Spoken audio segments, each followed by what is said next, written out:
اگر همه دنیا هم جمع بشن خیری به تو بخواهند برسانند که خدا اون خیر رو برای تو ننوشته است و مقدر نفرموده است، نمیتوانند این کار رو بکنند. نقطه مقابلش هم همینجوره. ضرر هم بخوان بزنن، اگر همه دنیا، اگر تیغ عالم به جنبش ز جای نبرد رگی، تا نخواهد خدای، تا اراده الهی نباشه نمیشه.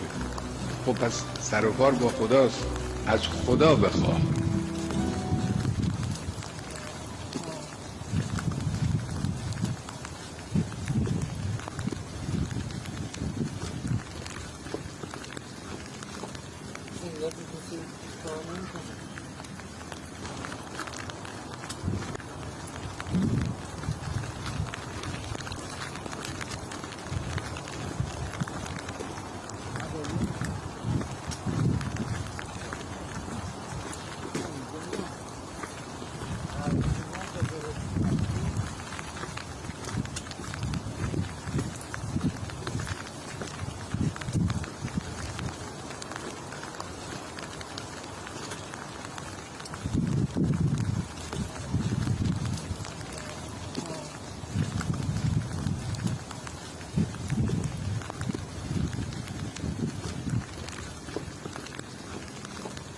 Sim, eu preciso falar muito.